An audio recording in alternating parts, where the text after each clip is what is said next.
Ya, kita sebelum masuk pada latihan dan pembahasan soal terkait dengan manajemen keperawatan, kita akan lihat dulu ada beberapa informasi yang penting yang ingin saya bagikan bagi teman-teman, yaitu terkait dengan 4 fase komunikasi terapeutik. Ya, materi yang paling sering keluar ya di ujian P3K. Yang pertama, yaitu fase prainteraksi. Nah, itu adalah fase prainteraksi dilakukan untuk mempersiapkan diri perawat sebelum bertemu dengan pasien. Yang kedua, fase orientasi. Fase orientasi adalah fase perkenalan dengan pasien. Perawat harus memperkenalkan diri terlebih dahulu dan jelaskan tujuan perawat bertemu dengan pasien.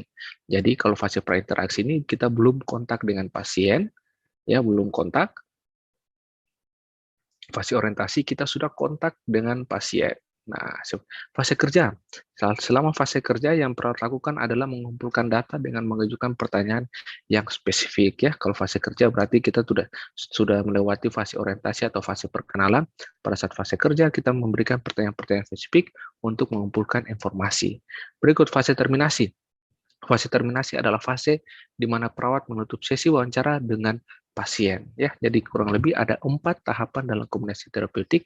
Yang pertama fase prainteraksi, fase orientasi, fase kerja, dan fase terminasi. Oke, kita lanjut lagi. Nanti materi ini saya akan berikan bagi teman-teman. Nanti saya akan update ya di terkait dengan manajemen keperawatan karena saya belum sempat update. Nanti saya update di sana dan saya akan memberitahukan bagi teman-teman. Berikut 7 komunikasi terapeutik perawat dan pasien. Yang pertama yaitu active listening. Active listening berarti mendengarkan secara aktif, yaitu teknik yang digunakan oleh perawat untuk fokus pada pasien dan perseptifnya. Jadi kita dengan aktif itu mendengar apa yang diberikan, apa yang dikeluhkan, atau apa yang dibicarakan oleh pasien. Berikut, teknik lainnya yaitu restatement, ya, adalah menyatakan kembali, yaitu mengulangi kembali kata-kata pasien. Nah, seperti kalau misalnya ada sesuatu yang tidak jelas, ya, kita bisa tanya lagi. Kemudian berikut elaborasi atau facilitation. Ya, elaborasi adalah teknik yang digunakan oleh perawat untuk membuat pasien terus berbicara dan menjelaskan lebih lanjut. Nah, silence atau keheningan, yaitu teknik yang digunakan oleh perawat untuk memberikan waktu kepada pasien untuk berpikir sehingga dapat memberikan jawaban yang akurat. Focusing atau memfokuskan adalah teknik yang digunakan perawat agar pembahasan tetap dalam jalur di saat pasien menyimpang dari topik. Maaf ya, saya ulang, teknik yang digunakan perawat agar pembahasan tetap dalam jalur di saat pasien menyimpang dari topik. Jadi ketika pasien sudah mulai memberikan pembicaraan yang di luar dari apa yang menjadi pertanyaan kita, berarti kita harus focusing atau kita memfokuskan kembali arah pembicaraan agar tidak berpindah ke berbagai topik. Kemudian berikut clarification atau klarifikasi. Teknik yang digunakan ketika pilihan kata atau kalimat pasien yang tidak jelas. Kemudian summarizing atau meringkas, yaitu teknik yang digunakan pada akhir wawancara atau selama fase terminasi. Saat menggunakan teknik ini, perawat meninjau dan memadatkan informasi penting menjadi 2 atau 3 temuan yang paling penting. Ya teman-teman, jadi itu ada 7 teknik dalam komunikasi terapeutik. Biasanya kalau di soal ya, ini berdasarkan pengalaman teman-teman sebelumnya, mereka meminta saya mencari materi yang terkait ini. Biasanya nanti di situ ada case, terus nanti biasanya tuh opsinya tuh bahasa Inggris, ya. Jadi teman-teman harus hafal apa itu active listening, itu pengertiannya apa, restatement, elaboration, silent, focusing, clarification, dan summarizing, itu teman-teman harus hafal. Oke, kita masuk ya pada latihan soal yang pertama terkait dengan manajemen keperawatan. Jadi di sini ada soal, nanti saya akan memberikan waktu 1 menit, ya 1 menit bagi teman-teman untuk bisa membaca dan menjawab soal ini. Setelah itu nanti baru kita akan bahas secara bersama-sama. Oke teman-teman, 1 menit dimulai dari sekarang.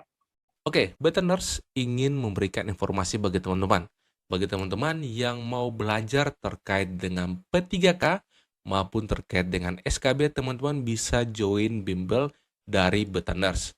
Untuk fasilitasnya, teman-teman bisa mendapatkan 3 fasilitas. Yang pertama, teman-teman bisa mendapatkan akses materi belajar. Kemudian teman-teman bisa join grup belajar private. Kemudian teman-teman bisa juga ikuti belajar private via Zoom. Dan apabila teman-teman berhalangan hadir, teman-teman bisa mengikuti rekaman kelas Zoom yang nanti admin siapkan. Untuk teman-teman yang ingin join di bimbel Betteners yang P3K, teman-teman bisa mendapatkan yang pertama, akses materi terupdate via Google Drive. Kemudian teman-teman bisa ikut untuk 12 kali pertemuan live via Zoom. Dan teman-teman tentu saja akan join grup via WA. Sama halnya juga dengan teman-teman yang mungkin akan mengikuti SKB Perawat, teman-teman akan mendapatkan akses yang sama untuk materi terupdate yang bisa teman-teman lihat melalui via Google Drive. Kemudian teman-teman akan mengikuti 10 kali pertemuan live via Zoom dan juga teman-teman bisa join grup via WA. Untuk teman-teman yang mengikuti P3K, teman-teman bisa mendapatkan materi kompetensi yaitu manajerial, sosiokultural, dan wawancara. Kemudian materi yang kedua yaitu terkait dengan kompetensi teknis. Nah, bagi teman-teman yang mengikuti SKB, tentu saja teman-teman akan mendapatkan materi kesehatan umum, kemudian materi kesehatan khusus. Untuk teman-teman yang mengikuti P3K, khusus untuk materi manajerial, sosiokultural, dan wawancara. Sedangkan untuk yang kesehatan umum, bagi teman-teman yang mengikuti SKB bisa mendapatkan materi yang bisa teman-teman baca saja ya. Untuk kompetensi teknisnya dan kompetensi khususnya ini ya, teman-teman akan mendapatkan materi per sistem keperawatan, kemudian ada materi tambahan untuk belajar, modul latihan plus jawaban, link tryout dan video belajar, kemudian bonus kumpulan FR P3K tahun 2023. Untuk teman-teman yang join di SKB, teman-teman bisa mendapatkan yang pertama yaitu bonus referensi belajar tambahan, kemudian ada materi ASKEP dan materi yang diupdate, kemudian materi per sistem keperawatan, kemudian update materi berdasarkan kisi-kisi SKB, baik untuk teman-teman yang nurse maupun teman-teman yang D3 keperawatan. Kemudian terakhir, teman-teman bisa mendapatkan link tryout dan video belajarnya. Untuk materi per sistem keperawatannya, di sini admin sudah merangkumkan kira-kira materi-materi mana saja yang teman-teman harus persiapkan. Jadi teman-teman tinggal langsung belajar saja dari materi-materi yang sudah admin siapkan. Ada materi terkait dengan keperawatan anak, gawat darurat, gerontik, jiwa, keluarga, komunitas, manajemen, maternitas, kemudian medikal bedah. Itu adalah materi-materi yang akan teman-teman bisa untuk dapatkan. Nah, untuk teman-teman yang ingin join, teman-teman hanya dengan 200.000, teman-teman bisa mendapatkan semua fasilitas yang ada. Jangan lupa teman-teman bisa menghubungi admin di nomor 0851 6266 6811. Nah, kita masuk pada pembahasannya. Oke, jadi ada soal perawat mendapatkan gambaran kondisi pasien yang menjadi kelolaannya dari ketua tim saat pre-konferensi. Salah satu pasien dalam kondisi kebersihan dibantu, pengobatan lebih dari sekali, pemasukan dan pengeluaran intake output cairan diminta untuk dicatat. Perawat diminta untuk segera memberikan asuhan keperawatan pada pasien tersebut. Pada pasien setelah konferensi selesai, apakah tindakan keperawatan selanjutnya pada masalah tersebut? Apakah A, melanjutkan pengkajian pada pasien, B, membaca prosedur perawatan, C, menentukan tingkat ketergantungan pasien, D, membuat rencana asuhan keperawatan pasien, atau E, mendiskusikan kondisi pasien bersama dokter. Oke, teman-teman, jadi di sini teman-teman rata-rata menjawab option A. Sudah benar ya, jawabannya itu adalah option A. Nah, kenapa jawabannya option A? Karena ini, segera memberikan asuhan keperawatan. Nah, dalam memberikan asuhan keperawatan kurang lebih ada 5 tahapan ya. Yang pertama itu kita harus pengkajian, penentuan diagnosa, ya, intervensi, implementasi, dan evaluasi. Nah, karena di soal segera memberikan asuhan keperawatan, maka kita dengan yang pertama dulu kita melanjutkan dengan pengkajian, ya. Selanjutnya baru penentuan diagnosa, intervensi, implementasi, dan evaluasi. Oke, kita lanjut ya di soal nomor 2. Nah, soal nomor 2 saya berikan waktu 1 menit lagi bagi teman-teman untuk bisa membaca dan menjawab soal ini. Untuk soal nomor 2, ada perawat dinas yang meminta izin tidak masuk kerja kepada kepala ruangan karena keperluan keluarga. Ya, kita garis bawahi, yaitu mengikuti undangan pengerahan minat bakat anak di sekolahnya. Nah, ya, kepala ruangan menjelaskan pada perawat tersebut bahwa bor ya ruangan mencapai 90%. Nah, berarti masih padat nih. Mayoritas pasien berada pada tingkat ketergantungan parsial. Nah, kepala ruangan meminta perawat tersebut tetap datang sesuai jadwal dinasnya. Ya, teman-teman. Nah, apakah tindakan selanjutnya dari perawat tersebut? Apakah A, informasikan pada kepala ruangan akan mengganti dinas di lain hari? Tentu saja tidak bisa ya teman-teman. Yang pertama, ini sudah instruksi dari kepala ruangan yang meminta perawat tersebut tetap datang sesuai jadwal dinasnya. Meminta kepala ruangan tetap memberikan izin? Tidak juga ya teman-teman. Karena kalau kita lihat ini bornya sampai 90%. Mayoritas pasien berada pada tingkat ketergantungan parsial, jadi lagi hektik-hektiknya. Menyampaikan kepada ketua tim akan datang terlambat, ini juga tidak bisa ya teman-teman. Menghubungi perawat lain untuk menggantikannya, ini juga tidak bisa. Yang paling tepat adalah option E, yaitu tetap bertugas sesuai jadwal dinas. Nah, kenapa? Karena di soal di sini sudah dikatakan dengan jelas kepala ruangan meminta perawat tersebut tetap datang sesuai jadwal dinasnya. Kalaupun kita lihat keperluan keluarganya ini pun tidak penting-penting amat, hanya mengikuti undangan pengarahan minat bakat anak di sekolah. Oke, sudah jelas ya? Lanjut lagi soal berikut. Perawat meminta kepada kepala ruangan untuk dijadwalkan kerja pada shift dan melanjutkan shift pagi dengan alasan jarak jauh dari rumah sakit. Ya, jadi ada perawat yang meminta izin kepada kepala ruangan kalau bisa dari shift malam lanjut ke shift pagi. Nah, kepala ruangan di sini menolak permintaan tersebut dengan mempertimbangkan beban kerja dan pasien safety. Kepala ruangan meminta kepada perawat agar berdinas sesuai jadwal yang ditetapkan. Apakah gaya kepemimpinan yang diterapkan pada kepala ruangan tersebut? Nah, yang pertama, apakah otokratrik, demokratik, laissez-faire, transaksional, atau transformasional? Kalau kita baca di materi teman-teman, kalau otokratik artinya ini adalah kontrol penuh. Ini kontrol penuh. Jadi ketika kepala ruangan memberikan arahan, ya itu saja. Dia tidak peduli dengan pendapat dari bawahannya atau seperti apa ya. Nah, kalau demokratik, itu berarti pemimpin kasih arahan tapi masih bisa untuk bernegosiasi dengan bawahannya. Ya, jadi pemimpin ikut sertakan, ya, ikut sertakan bawahan dalam pengambilan keputusan. Nah, seperti itu ya teman-teman. Kalau laissez-faire ini total pengambilan keputusan ada pada bawahan.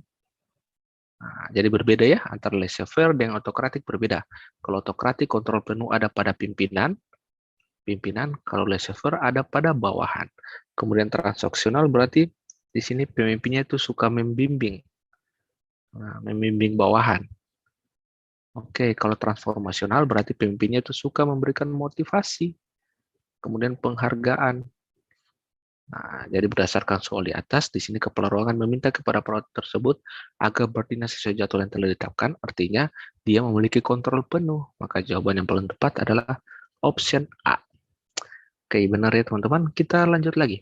Ruang rawat ICU dengan jumlah tempat tidur sebanyak 12 unit, terdapat perawat berpendidikan nurse sebanyak 15 orang, dan memiliki sertifikat pelatihan perawatan pasien kritis. Ya, kepala ruangan mengalokasikan 1-4 pasien untuk setiap perawat. Nah, perawat bertanggung jawab terhadap pengelolaan asuhan keperawatan sejak pasien masuk sampai pulang. Nah, sebenarnya kata kuncinya ada di sini nih. Kalau perawatan dari pasien masuk sampai pasien pulang, berarti itu adalah model asuhan keperawatan atau metode asuhan keperawatan yang primer ya teman-teman. Jadi kalau ada kata kuncinya 1-4 pasien untuk setiap perawat, kemudian perawat bertanggung jawab sejak masuk sampai pulang, berarti masuk dengan primer. Nah, kalau masuk dengan metode asuhan yang tim, berarti ada ketua tim. Ya, ada ketua timnya atau katimnya. Ya, kemudian ada perawat pelaksana. Nah, ada pelaksana. Jadi ada satu yang menjadi ketua tim, terus mungkin ada 4 atau 5 yang menjadi pelaksananya. Kemudian kalau metode kasus, berarti satu perawat, satu pasien. Nah, seperti itu ya teman-teman. Kalau primer, ya ini, bertanggung jawab sejak pasien masuk sampai pasien pulang. Kalau modular, itu gabungan dari tim dan primer. Nah, ya teman-teman, kalau fungsional itu berarti perawat dibagi dalam fungsi tertentu. Contohnya, ada perawat obat, ada perawat yang khusus untuk ukur TTV, ada perawat yang khusus untuk ganti cairan. Nah, seperti atau ya, ada perawat yang khusus untuk rawat luka. Nah, seperti itu. Jadi, perawat dibagi berdasarkan tugas-tugas tertentu yang banyak sesuai dengan di lapangan. Oke, kita lanjut lagi ya ke soal yang berikut. Perawat dinas malam melaporkan kepada perawat penanggung jawab pasien terjadi kesalahan identifikasi pasien dalam pemberian obat. Hal tersebut dikarenakan kesibukan dalam menangani pasien kecelakaan lalu lintas. Ya teman-teman, jadi ada pasien masuk ya. Pasien masuk, terus lagi sibuk-sibuknya nih, ada pasien kecelakaan yang masuk, kemudian ada kesalahan dalam pemberian obat oleh perawat, ya. Kedua perawat tersebut bersepakat untuk melaporkan kejadian dan penanganan kepada kepala ruangan saat timbang terima pasien dan akan mengusulkan dilakukan pembahasan bersama perawat lain. Sebenarnya sudah ada kata kunci nih, ada kasus, ya teman-teman, kesalahan pemberian obat, kemudian pembahasan bersama perawat lain. Apakah jenis kegiatan yang tepat diusul pada kasus tersebut?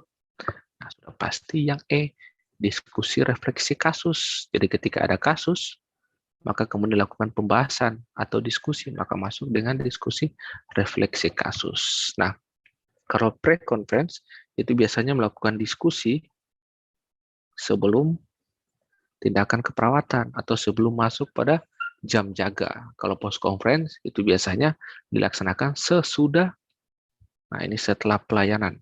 Nah, jadi kalau pre-conference, diskusi sebelum pelayanan, post-conference dilakukan setelah pelayanan. Kalau handover, ini biasanya dengan timbang terima.